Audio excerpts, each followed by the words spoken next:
Mis oli kogu selle algusasja juures kõige raskem? Teeme discgolfi liidu. No esimene küsimus, miks? Mis mina sellest saan? See on boksis kindlasti nii, kas discgolfis ka? Nägin ära, et mul ei ole võimalik enam 100% liitu panustada enam. Millal see selline tunne tekkis, et nüüd on tõesti hakanud töö vilja kandma? Just ma räägin saavutuste näol oli seda näha. Mõne aasta tagune nolgilik suhtumine hakkab ikkagi nagu selliseks spordimehe suhtumiseks muutuma ja ta on tubli poiss. Ma ei taha olla nagu ülikriitiline, aga mulle tundub, et saab paremini. Tere kõigile Paneketastopsi kanali jälgijatele. Täna on mul rõõm ajada juttu mehega, kellega seda kokkusaamist me oleme ikka pikalt otsinud, aga põhjust on olnud ka palju, nii et üks kaua oodatud kaunike on meie ees, kui nii võib öelda. Vestlus Rein Rottmeistriga, mehega, kes lõi Eesti discgolfi alaliidu. Nii, tere Rein, valvuritest saime mööda. Küsin algatuseks ära, koerte pidamine on selline hobivärk, tundub siin peres. Jaa, need ei ole meil päris esimesed tšaud. Meil on kunagi varem oleme veel ühte pidanud, aga siis kuna lõpuks kasvab ikkagi sellest koerast nagu selline tõeline pereliige välja, siis selle eelmise koera lahkumine oli hingele nii valus, et me pidasime päris pika vahe.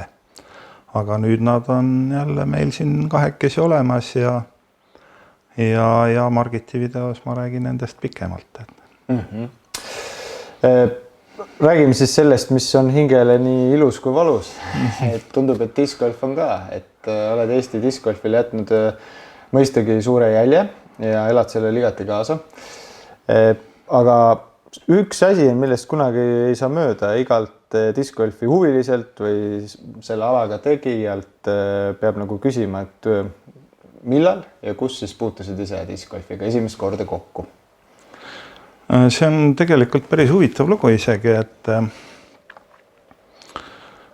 me peame nüüd ajas tagasi minema pea 10 aastat, et mingi hetk hakkas noorem poeg Martin kuidagi moodi rohkem kodust ära olema ja hakkas metsast rääkima ja taldrikute lennutamisest.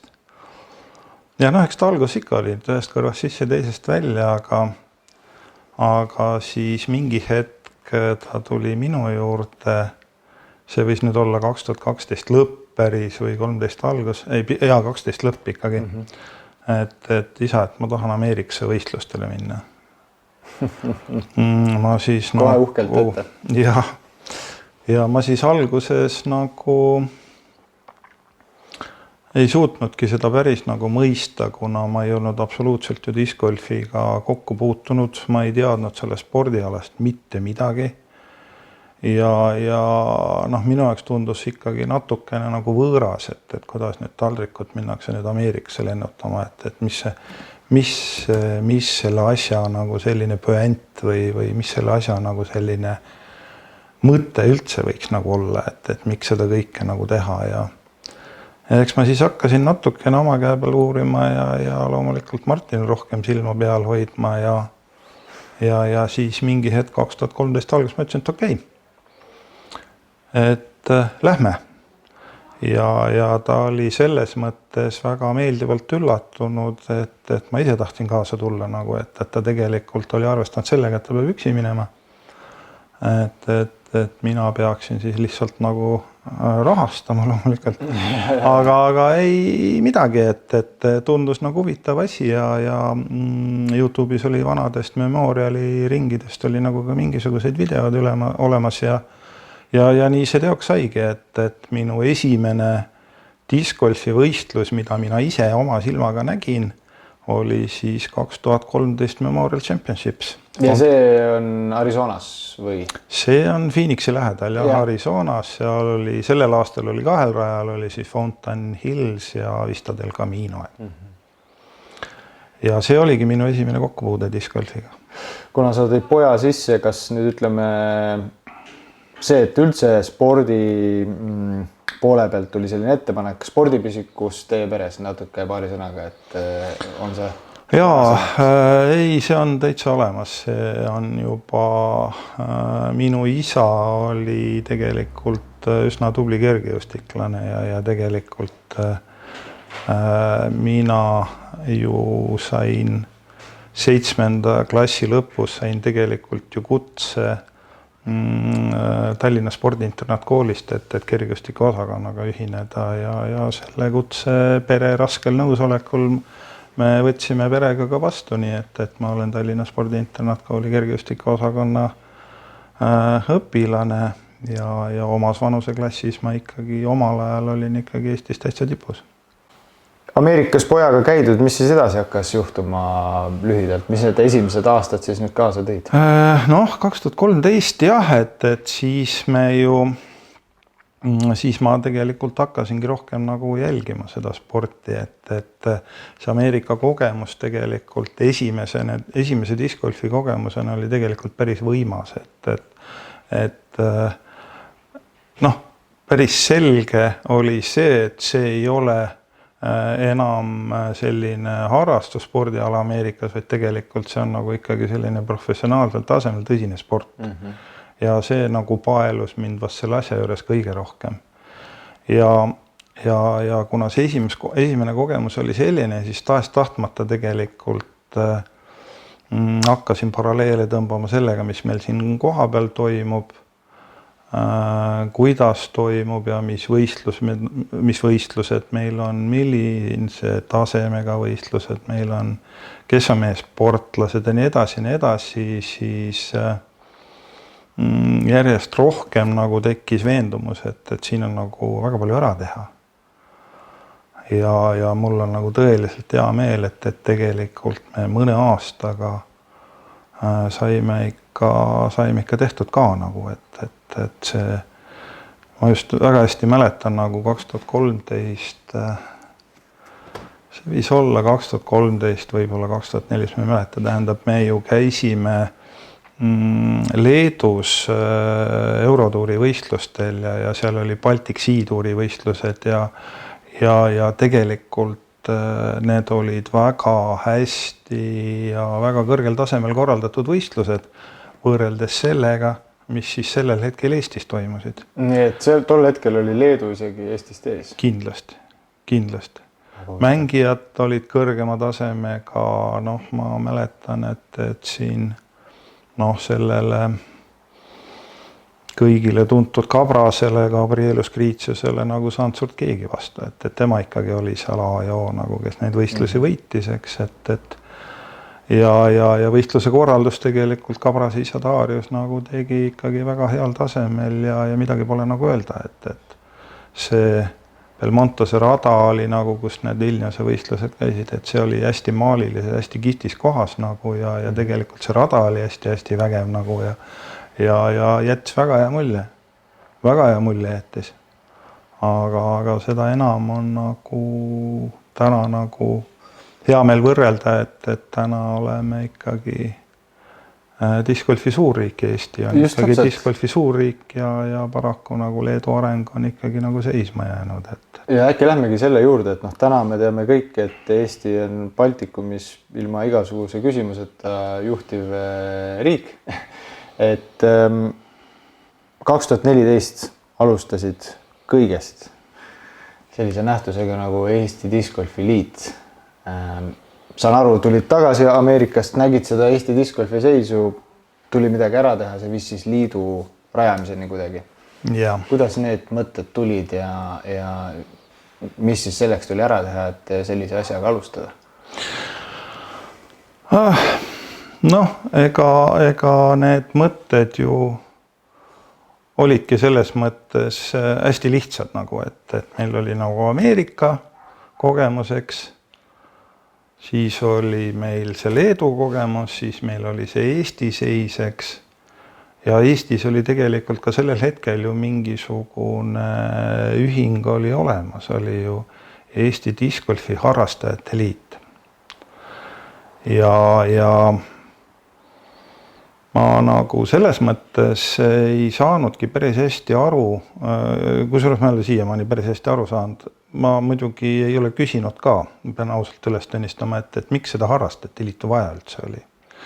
Sest et see harrastajate liit on nagu selline liit, mis oleks pidanud siis liitma discgolfi mängijaid. Aga samas nagu, kui mõelda sealt veidi nagu edasi, et miks me üldse ühte spordiala liitu teeme, et spordiala tuleb ikkagi ju suureks teha ja kuidas sa teed seda suureks, kui sa näiteks ei ole isegi Eesti Olümpiakomitee liige nagu, et sa jääd ikkagi nagu kuskil nurgataguseks mingisuguseks põsimiseks, siis näiteks Eesti Olümpiakomitee liikmeks on võimalik saada sellisel spordiala liidul, kus on teatud kriteeriumid olemas ja üks nendest kindlasti on see, et ta peab klubide ühendus olema. Et ta ei saa olla eraisikuid liitev. Ja selles mõttes käis ka mingisugune mõtisklus ka sellel teemal, et kas me hakkame seda olemasolevat liitu ümber struktureerima, siis tegelikult nagu tundus ikkagi mõistlikum teha ikkagi täiesti uus liit. Leidsin ka ikkagi teatud hulga mõttekaaslasi ja nii me selle asja ära tegime. Kui me alustasime Eesti discgolfi, asutasime liidu, siis meil oli 9 liikmesklubi, kellest täna minu teada 2 vähemalt ei ole enam olemas üldse. Et selles mõttes sisuliselt me alustasime üsna natukese pealt ja ma pakun välja, et sellel hetkel Eestis võis olla umbes vahemikus kuskil 1500 sellist harrastajat, võib-olla umbes seal ringis nagu kuskil. Kas seda oli kuidagi võimalik määratleda, et kus see harrastajate liit siis oli enam-vähem tekkinud, kus see kese oli see Tallinnas, Pärnus oli see üle Eesti? See oli pigem ikkagi üle Eesti, kes meil seal vedajad olid, et seal oli Harri Reimand, Raul Mägetik, Rasmus Sepp ja Paul Kustala minu teada. Kui ma nüüd kedagi siit välja jätan, siis ma tõesti süüdistage mind ja minu halba mälu, aga nemad minu teada olid seal need inimesed, kes on sealt juhatusest läbi käinud ja inimesed ju Eesti eri otsadest nagu, et Harri on juba startlane ja teised on sealt kuskilt põhja poolt, aga ikkagi nagu ikkagi üle-eestiline pigem nagu, aga nii nagu see olukord oli sellel hetkel, et ma isegi ei tea, miks see liit ei suutnud populaarseks saada ja miks nad ei suutnud endale koguda nagu liikmeid ja see ilmselgelt nagu see klubide ühendus on elujõulisem ja kui üksikisikute oma. Nii, et selle hetkel, kui tuli otsus, et ikkagi tuleb Olümpiakomitee liikmeks saada, tuleb rõhuda ka sellele, ma saan aru, professionaalsele poolele, siis teil oli 9 esimest klubi, kellest alustada.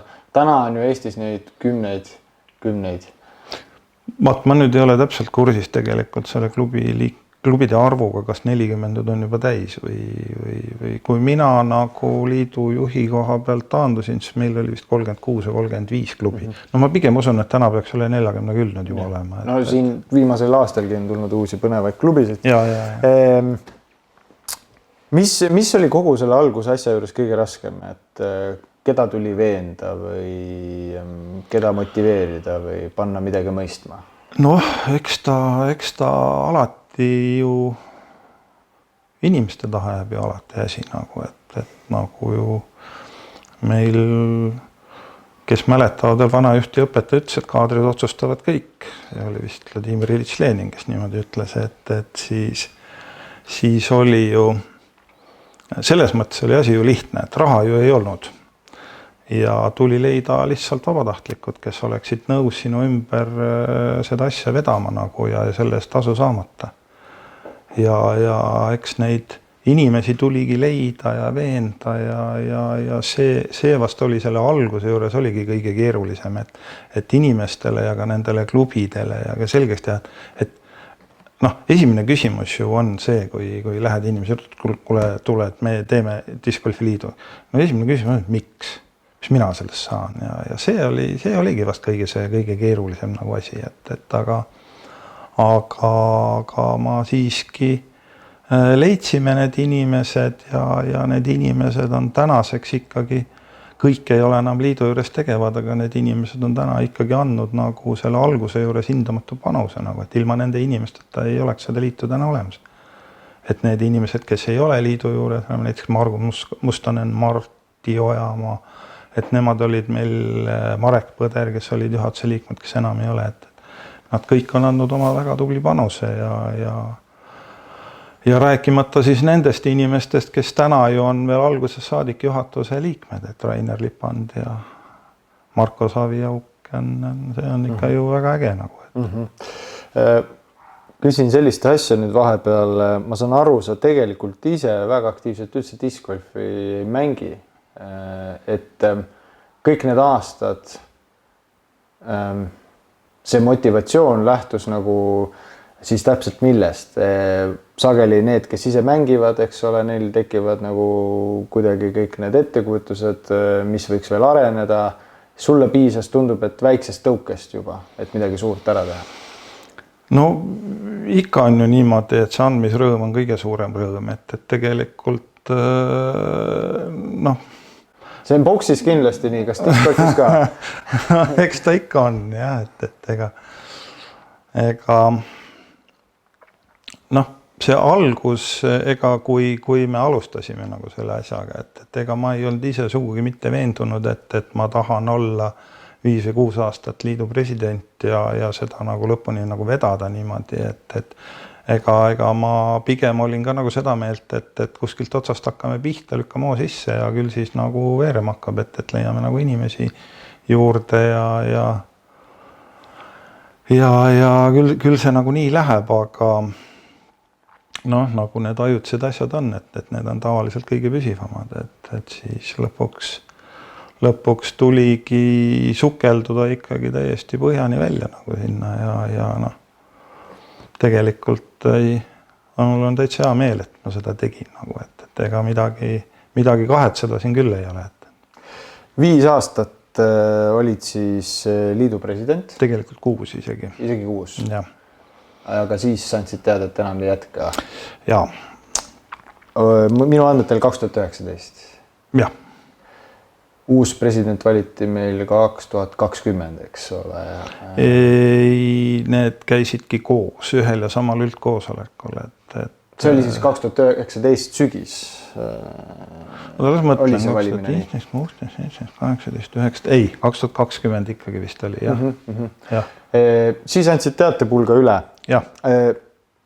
Kõigepealt küsimus, et miks siis ikkagi enam sealt ei jätkanud edasi? No sellel hetkel oli see minu jaoks nagu ainuvõimalik otsus, et ma olin kogu oma tegevuste ja kõikide oma selle koormusega, nagu ma olin natukene üle pingutanud ja mul nagu tervis lihtsalt ei pidanud vastu.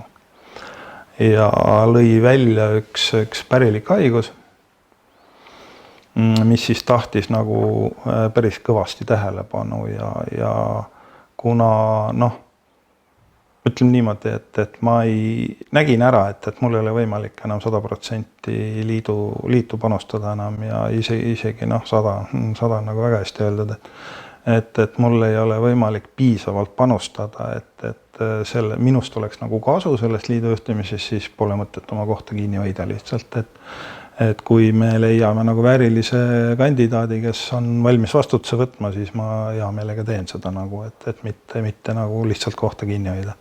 Arusaadav.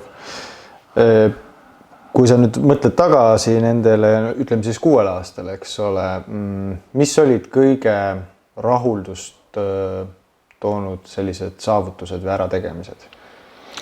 Noh, eks Eesti discgolfi areng tervikuna tegelikult on ju olnud märkimisväärne nagu, et on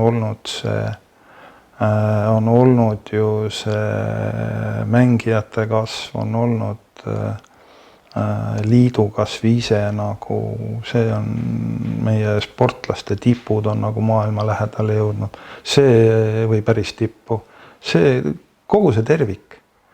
et siin üksikuid asju nagu lihtsalt välja tuua, nagu ma arvan, et ei olegi õige, et need kõik ongi ühe spordiala liidu ja spordiala sellised loogilised arengusammud nagu, et mis tuleb lihtsalt panna, näiteks võtame, et 2015 me saime Eesti Olümpiakomitee liikmeks, eks, et see on lihtsalt jälle tehtud riiulisse jälle järgmise eesmärgi poole nagu, et kõik need etapid, mis siin nagu juhtunud on, et kõik need on olnud loogilised arengu jätkud ja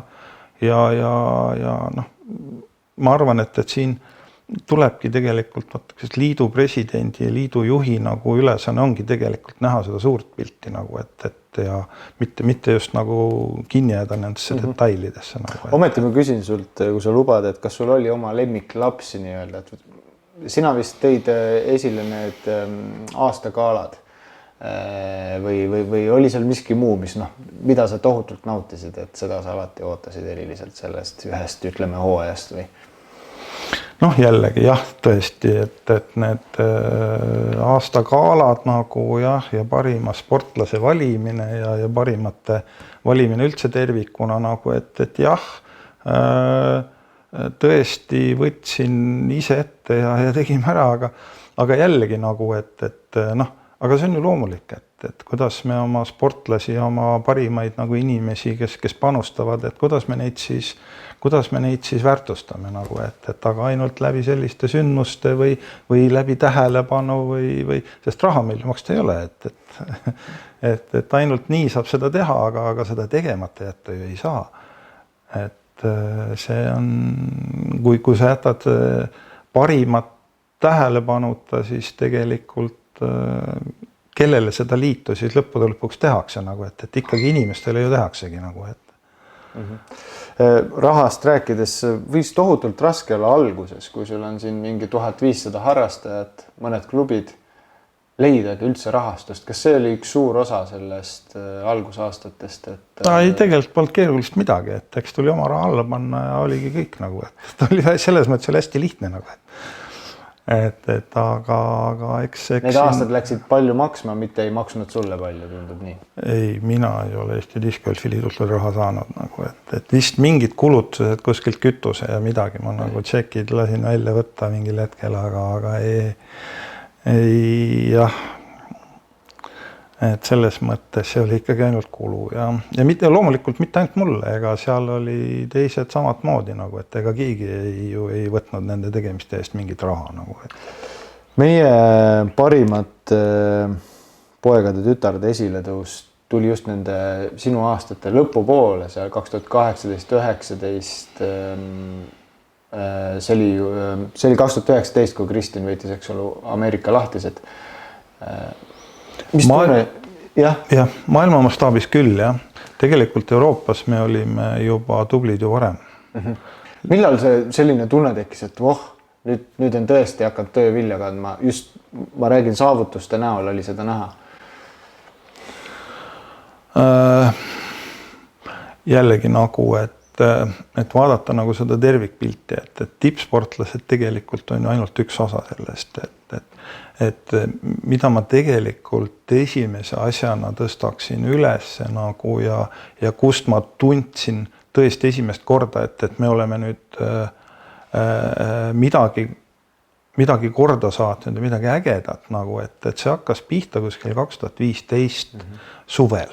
Eesti suvised meistrivõistlused siin Pärnus ja siis me olime esimest korda tegelikult tänu Rene Mengelile oli siis Spin TV võttis videosse ja meil oli veel TV6-ga oli siis kokkuleppe just tänu Marek Lindmaaga saime nagu väga kokkuleppele, et siis meil oli TV6-s oli ka oma pooletunnine kokkuvõttev saade. Et see oli siis minu jaoks oli selline väikene verstapost, et esiteks võistlused olid rahvusvahelisel tasemel läbi viidud. Need olid väga korralikult läbi viidud võistlused. Kajastus oli suurepärane. Selle hetkega võrreldes täna loomulikult on hoopis teine olukord juba. Ja siis 2016 oli järgmine järgmine, kus oli jällegi see korralduse taseme poolt, nagu Timo tegi nagu suurepärased Eesti meistrivõistlused, ja sealt alates nagu tekkis siis üldse selline idee, et võikski jääda 2 rajal toimuma ja võiks teha pikemalt ühel kohal nagu ehk siis hakkasid mõtted nagu liikuma ikkagi selle võistluskorralduse taseme tõstmise poole ka nagu, et need olid sellised hetked nagu, kus siis võistluste korralduste tase järjest tõusis, sest lisaks ju veel tegelikult ju Rasmus Sepp, oma Marko ja seal oli Erki Aarma vist oli, et nemad veel lükkasid seda Estonian Openit esimest korda veel ja siis nagu see oli nagu see koht, kus Eestis ikkagi tehti juba ülikõvasid võistlusi nagu, et rahvusvahelisel tasemel ikkagi täiesti arvestatavaid nagu. Mis aastatel, ma tean, et 2017 näiteks Estonian Open, meil tulid Paul McBethid, kõik suured nimed tulid Eestisse. Millal need asjad, mis on sinu esimesed mälestused suurte maailma mängijatega? Jah, ega oligi nagu äge, jah. Ega ei olegi nagu midagi nagu öelda, et ega Rasmus ja tegid oma kambaga, tegid nagu ju megatöö tegelikult ära, et esimest korda siis, kui nad siia ikkagi tulid, ega nad esimest korda said ju üldse teada, mis asi on Eesti ja Eesti discgolf nagu, et ega enne seda siia sattus ju mõni üksik inimene ainult, ei käinudki keegi siin. Et see on nagu Eesti tutvust, Eesti discgolfi maailmakaardi panusesse, see on nagu meeletu töö ja meeletu saavut. Seda ei ole võimalik alahinnata nagu, et Absoluutselt. Sa tõid välja Timo suurepärast oskust võistlusi korraldada. Tema on nüüd uus president. Jaa. Kuidas sa tema tööga rahul oled? Sa oled nüüd vaatleja positsioonis. Jah, mul on kõigepealt hea meel selle üle, et Timo oli sellel hetkel, kui mina olin taandumas, nagu oli see, kes võttis vastutuse, et ta tahab saada presidendiks ja selle üle mul oli kahtlemata väga hea meel nagu. Mis aga nagu tänast olukorda puudutab, siis mulle, ma ei taha olla nagu ülikriitiline, aga mulle tundub, et saab paremini. Ja ma ei taha kuidagi moodi Timole nagu liiga teha ja kuidagi nagu alaväärtustada tema panust tervikuna nagu Eesti discgolfi, et ma mitte mingil juhul ei tahaks seda teha, sellepärast, et esiteks Timo on ju mitmeid Eesti meistrivõistlusi absoluutselt suurepärasel tasemel korraldanud. Teiseks on ta olnud ka minu presidendi oleku ajal olnud sporditehnilise komisjoni juht ja seal nagu väga asjalik inimene olnud nagu, et aga mulle täna tundub, et Timo päris täpselt ei mõista presidendi rolli. Et just see asi, millest ma nagu rääkisin, et selle suure pildi nägemine ja selline, kuidas me nimetame seda asja, et nimetame kas või teda siis nagu võib-olla siukseks natukene selliseks ärimehe vaistuks või et kuidas ressurssi parimal moel ära kasutada, seda vähest ressurssi, eelkõige inimressurssi, siis mulle tundub, et siin ei ole asjad kõige paremini. Kui palju sa ise Timoga kontaktis oled? Jagate ka, helistab ta sulle, et Rein, räägi, kuidas sa niisuguste küsimustega tegeled? Kahjuks mitte, kohe üldse mitte. Sa oleksid valmis nendeks? Absoluutselt, loomulikult. Ma olen isegi märku andnud nagu läbi Silja ja Timole endale ka, et aga nagu mul kadunud isa väga terameelselt ütles, et ei saa santi sundida kõndima, kui sant ei taha seda teha. Nii et sa enda jaoks, ma saan aru, sa näed ära, kus on Timo tugevused, aga oled ka näinud ära siis midagi, kus saaks paremini. Ja. Aga kui me nüüd täna vaatame Eesti discgolfile otsa, täna on 2022, suvi, hooaja keskpunkt. Kus sinu meelest Eesti discgolf praegu on? Mis on hästi, mis on vajaka? No ega halba on ju vähe. Tegelikult ongi enamus asjad ongi hästi nagu, et ega ega rahvas ju mängib ja rajad on ju head ja no kas või need arvud, me teame, et siin on 40-50 tuuris klubisid, harrastajaid on 10 000.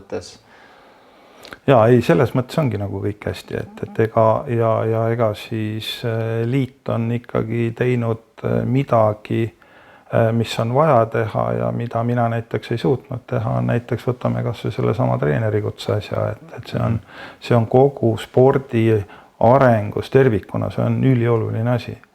Ja ma isegi ütleksin, et see oligi prioriteet, kõige tähtsam prioriteet üldse nagu, kust nagu edasi minna, et see on ikkagi saanud sammud edasi, aga minu arust jällegi viis nagu, kuidas seda tehti, nagu see ei ole päris õige nagu, et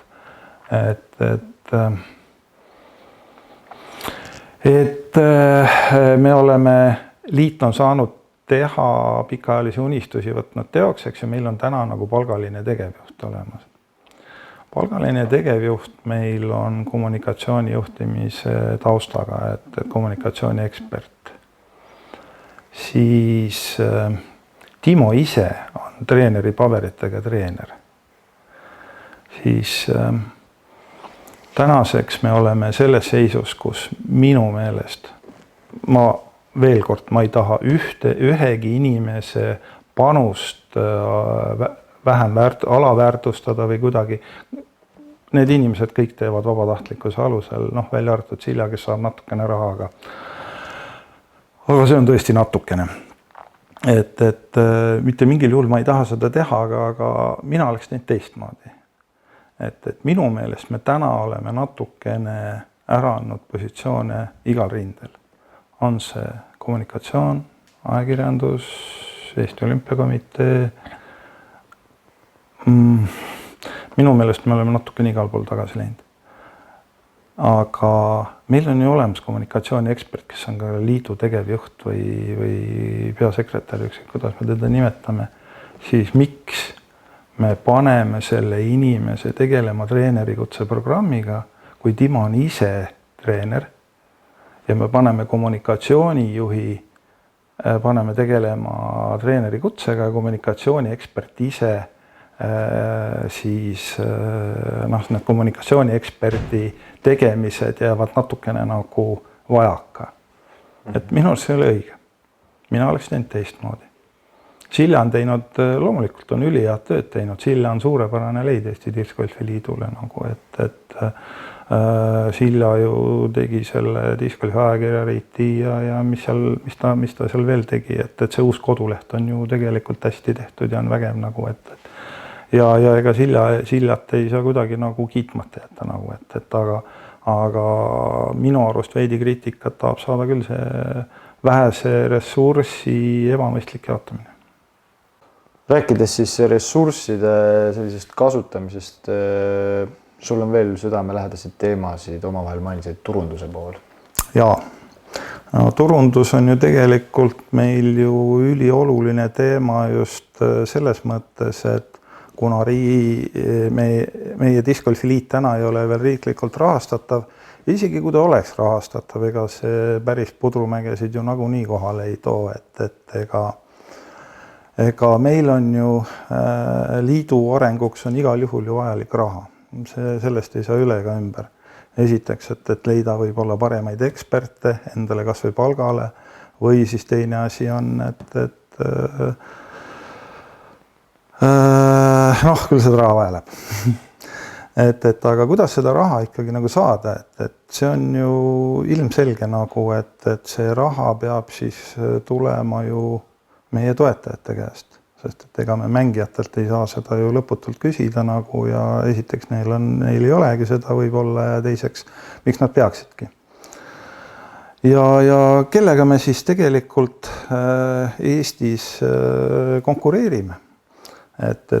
Kui me ütleme, et meie raha peaks tulema eratoetajate käest, siis kellega me konkureerime? Me konkureerime ju teiste spordialadega. Aga kuidas me saaksime siis nendest teiste spordialade hulgast nagu silma paista? Aga ainult üks viis on ju selleks, et läbi selle turunduse. et miks ma ennem nagu ka mainisin, et meie kommunikatsiooni pool tundub, et vaatamata meie eksperdile, kelle tähelepanu läheb kuhugi mujale, tegelikult on minu arust veidi tagasi tulnud, kui me kunagi tegime siin Marko Kaljuveeriga tegime lepingu, eks ju, ja Postimees oli meie partner ja siis tegelikult kogu see turundus ja kommunikatsioon ja tegelikult see peaks töötama kindlalt ühes suunas, et olla pildis kogu aeg, pidevalt. Mitte ainult siis, kui võib-olla Kristin võidab Ameerikas midagi, et see on loomulikult, ega sportlike tulemuste kajastamine on ka teema, aga pidevalt peab pildis olema. Mis viisidel sa näed, et see peaks veel rohkem juhtuma? Noh, kõige rohkem ikkagi muidugi ajakirjandus veel, et iga ettevõtte juht nagu võtab lehe lahti või arvuti lahti, siis ei lähe spordiuudist mööda, kus discgolfist nagu juttu ei ole. Tänased toetajad ära kasutada. Meil on suurepärane partner on tegelikult Sportland. Sportlandi nüüd tasapisi nüüd muidugi Keiti Tätega oli see podcast nüüd just ja Sportland on alati valmis, nagu Are Altrojat tunnen, Sportlandi ühte omanikku tunnen nagu isiklikult väga hästi ja tema on ju kunagi mulle öelnud nagu sellised sõnad, et Rein, et kui tahate discgolfist midagi räägida, siis tule ainult tee. Et mina olen teie selja taga nagu kivimüür, et tulge ja tehke ja kui on ükskõik kui hull idee, siis andke teada ja noh, paraku nagu mina kuulnud olen, siis tegelikult Are oli vist ise hakanud Timot tagama, mitte vastupidi nagu, et see ei ole hea toon.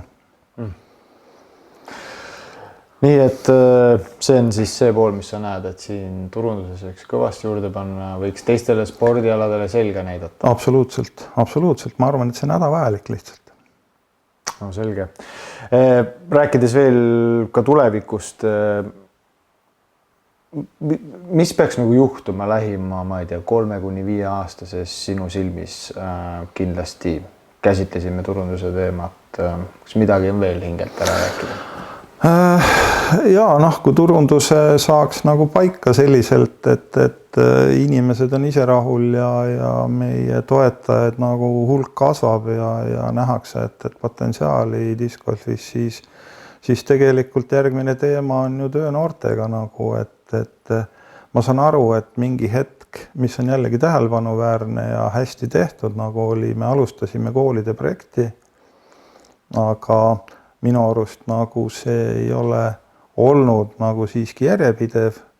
On ju see teema kuhugi hajunud nagu, et okei, praegu on kooli vaheaeg, võib-olla pidigi ära hajuma, aga minu arust ei ole see saanud ka jällegi nagu ajakirjanduses piisavat kajastust.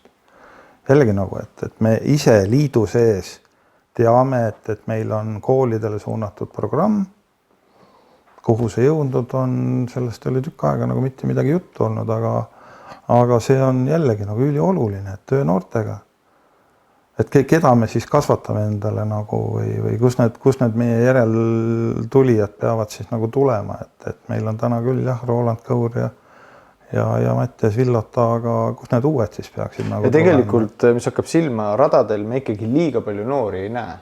Et nad lähevad, proovivad ja nii, aga alaliselt on radadel ikkagi juba sellised täiskasvanud inimesed, kellel on tore hobi. Nii on. Ja noh, see kooliprogramm tegelikult oleks väga hea hoobolt, ka minu unistus kunagi oli, olen korduvalt ka sellest rääkinud, et a la 10 olümpiastarti sari nagu käima panna, et selline koolide vaheline võistlus, eks ju, ja noh, siit ma saan aru, et liit on tegelikult sammu edasi teinud ja koolispordiliiduga on nagu kokkuleppele jõutud, aga kus see kokkulepe täna on või mis see toimub, nagu me ei tea. Tahaks olla kursis, jah. Me ei tea seda. Sina tead? Ei tea liiga palju. Oli küll meeldib lugeda, kui tulid esimesed uudised, et käisid Discgolfis koolitusel õpetajad. Väga äge.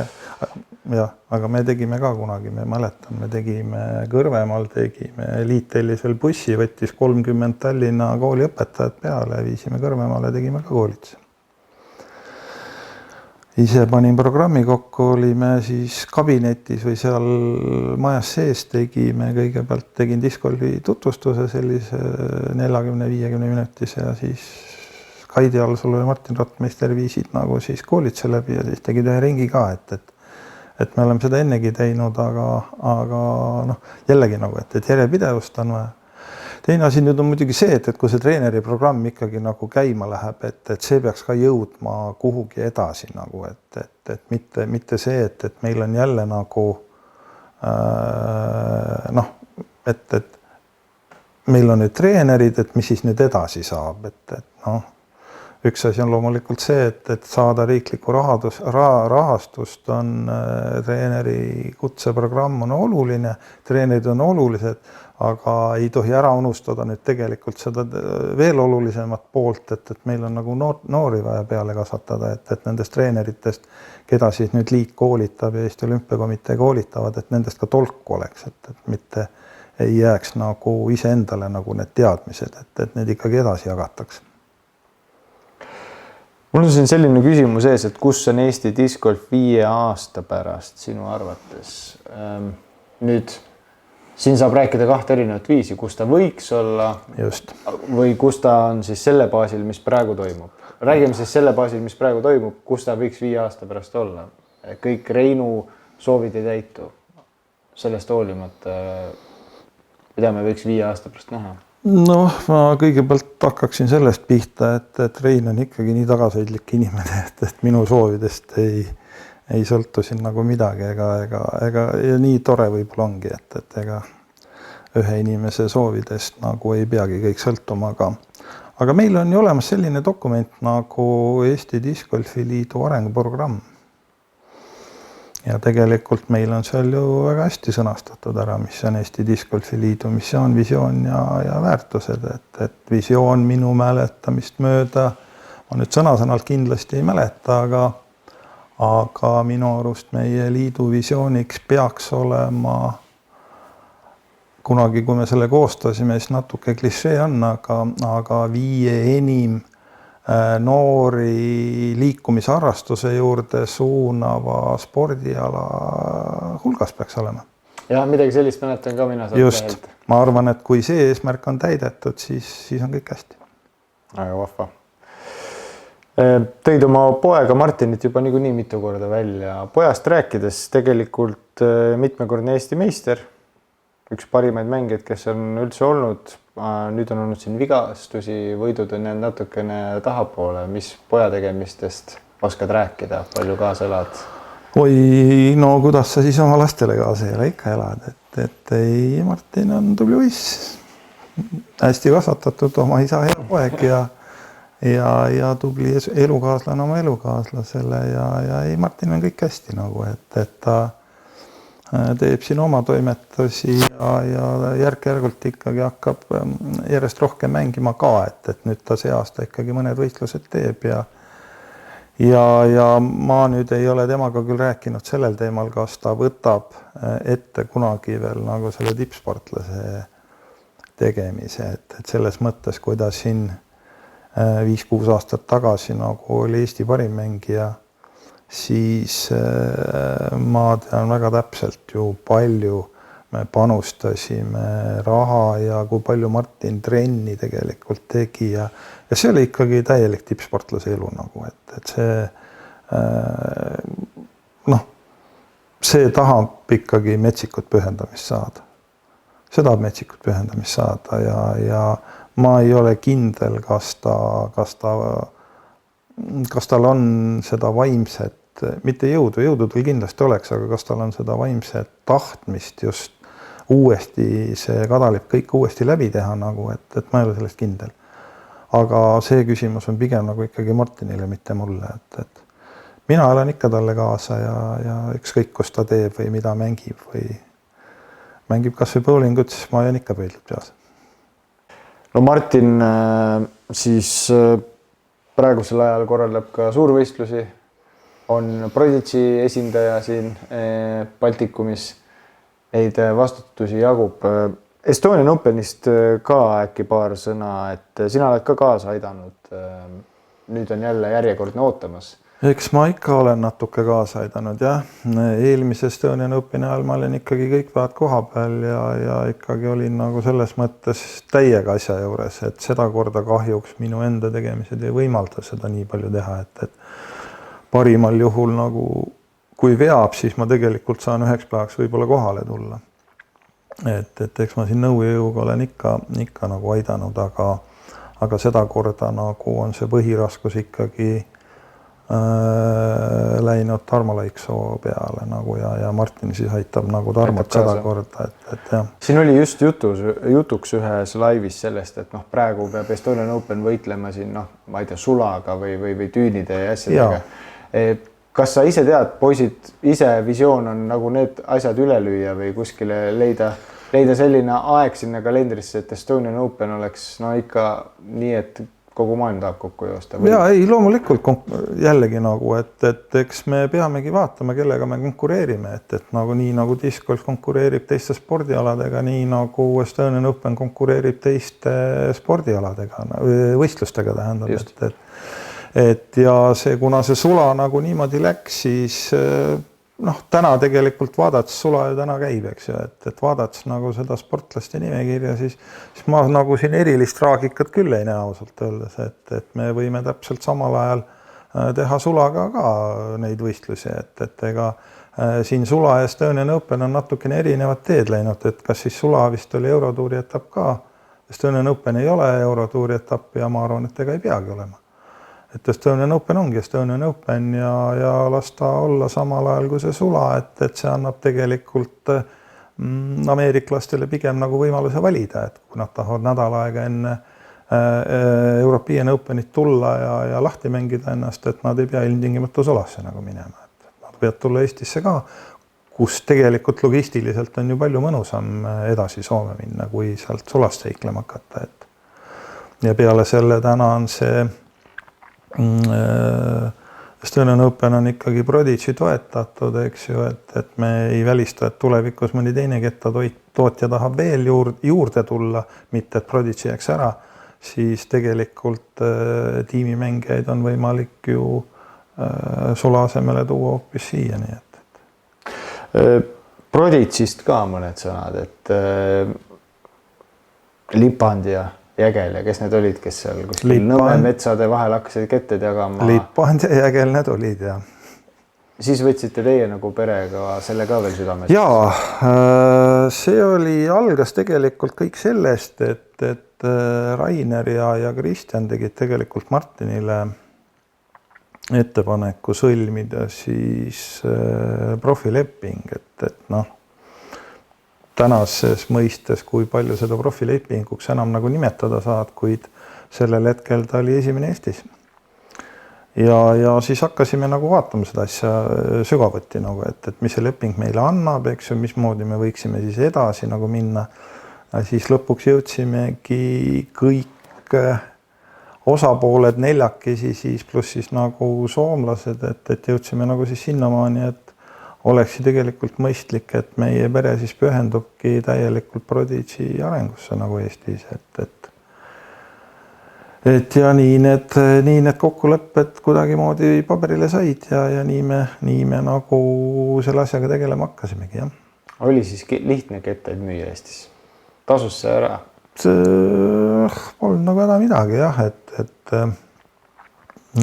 eks see mängijate arv ju järk-järgult nagu kasvab ja meie õnn oli nagu see, et me saime Are Altraega kokkuleppele, et Sportland hakkas nagu meie edasi müüjaks ja see Sportlandi discgolfi vorustus edasi müüa staatus nagu tervikuna, see on ju meie spordialale ju ka meeletult kaasa andnud nagu, et see on sisuliselt üks turunduskalan, mis siis turundab ju discgolfi samat moodi, et ega ta ei ole ka Sportlandile ainult nagu raha teenimise koht, vaid ikkagi nagu see Sportlandi missioon Eesti spordi, sealhulgas discgolfi arengu tervikuna nagu on ju legendaarne. Seda on rõõm kuulda. No Silver Lätt ja Kristin Tatar ka alguses viskasid Prodigyt. Mina tean lugu, kus Seppo Paju nagu hakkas Silverilt küsima, et kuule, äkki tahad nagu mõelda selle peale. Kuidas see sinu vaatevinklisse kõik see lugu oli? no tegelikult Kristiniga hakkasid rääkima minu mäletamist mööda juba Rainer ja Kristjan. Et Prodigy nagu lepingust ja Silver. Vot Silver asja ma tõesti päris täpselt ei mäleta, et kuidas see nüüd Silver täpselt meile tuli nagu, et kas see tuli läbi soomlaste või tulnud, igatahes ta meile tuli ja me saime nagu päris hästi hakkama nagu. Margiti kanali profiililoos peab ise ka meelde tuletama, kuidas see täpselt oli. Ära selle mainis, aga olid nad ikka mõned aastad olid, eks ole? Prodigy all. Jaa. Mis seisus täna Prodigy bränd Eestis? Ma arvan, et väga seisus. Oled rahul? Ma arvan küll. Selles mõttes ju me oleme, kogu minu see tervisejama ja kõik see nagu, ega see sundis mind ka nagu Prodigy arendamisest tagasi tõmbama, aga me oleme täna andnud kogu selle arengu ja kogu selle arendamise Silver Leetmaa kätte ja ma arvan, et siin midagi halvasti küll ei ole, et ega Silveri just tegi ju Prodigy keskuse Disclandis lahti ja Sportlandiga on jätkuvalt kokkulepped tugevad ja siduvad ja ma arvan, et väga hea on kõik. Poissi ma sul seal kohtasin, ise oled ka jõudnud vaadata? Jaa, muidugi, ikka. Mängisid rada ka? Mina? Just. Ei, mina ei ole mänginud rada. Ma ei ole tegelikult sellel URL isegi käinud veel. Prodigyst veel, Mattias Villota, ta on siis nii-öelda, ütleme, risti sugulane teie perele. Ja. Noor poiss. Ja. Räägime temast ka, oled põnevil? Muidugi, Mattias on ääretult võimekas nagu esiteks füüsilise poole pealt, et tal on ääretult sobilik, minu meelest on ääretult sobilik keha juba selle spordiala viljelemiseks, et ta on nagu näiteks Will Schusteriki hästi sarnane nagu või Lisott või keegi nagu selline, et pikk ja kõhetu ja see on just nagu selline, mis asi, Silverlett ju samasugune nagu ja tegelikult ma arvan, et tal on kehalised eeldused on juba selleks olemas. Teiseks, ta on nagu väga tubli ju jalgpallur, et ta on ju palju aastaid seda jalgpalli juba mänginud. Ja see tähendab, et ta selle kehalise poole on nagu selle kehalise arengu tegelikult sportlasena on juba sealt nagu kaasa saanud, et see annab teistmoodi väga palju nagu juurde. Ja mis nagu puudutab neid oskusi ja seda mentaalset poolt, et eks siin ole nagu temaga ka Martti minu teada vaeva näinud, aga tal tundub, et ka mentaalne pool on täitsa okei nagu, et selline kuidas ma nüüd ütlen, et selline mõne aasta tagune nolgilik suhtumine hakkab ikkagi nagu selliseks spordimehe suhtumiseks muutuma ja ta on tubli poiss. Aga räägime sellest jalgpall versus discgolf tema elus. Kas seal hakkab nüüd üks teisele peale ka jääma? Kes seda täpselt teab nagu, aga oht on alati. Oht on alati. Jalgpallis liigub palju rohkem raha näiteks. Samas on konkurents nii ränk, et silma paistab ta meil discgolfi maailmas väga selgelt, et jalgpallis pigem vend. Ütleme niimoodi, et kas enam nagu on see vahe nagu nii suur, et kui sa ikkagi oled, konkurents on ju meil discgolfis ütleme meeste hulgas maailma tipp on tegelikult ka ikkagi üsna tihe, et aga Kristina sõlmis ju $500,000 lepingu, palju Eestis selliseid jalgpallureid on, kellel on selline leping. Et küllap hakkab nagu selles discgolfis ka ikkagi rohkem raha liikuma aga ma ütlen veel kord, siin on Eesti Discgolfi Liidul väga suur töö ära teha. Ehk siis sama turundamine ja pildis olemine ja toeta konkureerimine teiste spordialadega, see on suuresti on Eesti Discgolfi Liidul ka siin oma sõna sekka. No just nimelt, et kas on Mattiase vanused või veel noored näevad, et discgolf võib ka karjäärivõimalus olla, kui on need eeldused antud. Absoluutselt ja siin ongi nagu meie need päris tipud, et Kristin ja Albert ja Silver ja tegelikult nemad ongi ülihea eeskuju nagu, et Keiti ju samat moodi nagu, et tema on ju ka nüüd täna ju professionaalne mängija, kes tegelikult oma põhitöölt nagu loobus, et need on väga head näited ja see innustab. No sa oled nüüd jaganud selle vestluse jooksel, nagu me alustasime, ütleme selle pildiga, et hingele toob palju ilu, see discgolfi värk on palju ilusad mälestusi. palju juba saavutusi, on neid valupunkte. Kas miski on veel südamel, et ütleme jällegi toome selle 5 aasta pärast 2027, ma ei tea, et mis oleks selline tunne, et nüüd oleme jälle ikka suure asja ära teinud? Noh, ega ma ütlesin, et tegelikult üks asi ongi see meie visioon, eks ju, et kuhu me peaksime jõudma. Ma oleksin väga õnnelik, kui me jõuaksime sinna. Ja teiseks muidugi tuleb, teine ülioluline ongi jälle see, et me saaksime oma noorte liikumised ja noorteprogrammid käima, eks ju, et meil võiks ikkagi olla juunioridele omad Eesti meistrivõistlused, kus on paarsada mängijat ja muidugi mingi aeg võiks tulla ka mõni eestlasest maailmameister. Üks teema on veel see, et mis nagu mind vägagi kõnetab ja on see, et järgmine aasta toimuvad Eestis Euroopa meistrivõistlused. Pidin ise ka sisse tooma, et mina panin YouTube Estonian Open, mina tahtsin näha, kuidas maailmastaarid Eestis mängivad, vaatan lauluväljakul. Nüüd on lauluväljakul Euroopa meistrikad toimumas. Räägi Euroopa meistrivõistluste ootamisest. Esiteks mul on meeletult hea meel, et Silver Leetmaa nagu selle teekonna ette võttis, nagu, et üritada nagu seda pakkumist kokku panna ja mul on väga hea meel olla Silveri meeskonna liige. Et ma aitasin nagu nii palju, kui mul oli siin vanu materjale, eks ju, et me oleme ju Eesti Discgolfi liiduna, me oleme 3 pakkumist varem teinud, või kui mitte isegi 4, ma jälle nagu pean ennast meenutama nagu, ja lõpuks siis õnnestus. Ja mul on ääretult kahju nagu seda, et Eesti Discgolfi liidul see ambitsioon puudus, et seda pakkumist nagu teha, et ma ei tea, miks nagu loobuti, aga jällegi see pole nagu minu otsustada. Aga suurepärane, et Eesti Discgolf selle võitis, õnnitlused kogu meie Discgolfi kogukonnale. Ja nüüd on nagu meeletult suur töö ära teha, et ka nagu ma ütlesin, mul on hea meel olla Silveri meeskonnas ja mul on ka oma mingisuguseid mõtteid ja nägemusi, mida me Silveriga kindlasti nagu jagame ja ma usun, et see tuleb oma tasemelt seni nähtamata Euroopa meistrivõistlused. Ma olen sellest täiesti veendunud. Ja mis teeme selle ära, siis vaatame edasi, et küllap ükskord peab see maailm nagu sinnamaani ka jõudma, et äkki on ka maailmameistrivõistlused kuskil Euroopas, mitte nad ei pea ju alati Ameerikas olema. Nii on. No jääme põnevusega neid asju ootama koos Reinuga. Juba suur sündmus järgmisel suvel ja vaatame siis ka, kuidas Eesti noorte seas ja Eestis siis discgolfi ala edasi areneb. Et sellised jutud olid siis täna siin juulikuisel õhtul Pärnus. Vaatame, mis siit edasi saab. Aitäh kõigile, kes võtsid selle aja ja nii siis discgolfi kanalil kui ka Pane Keta Stopsi kanalil said üht-teist teada Eesti discgolfi, ütleme siis sellise arenguloo kohta. Aitäh, Rein! Aitäh!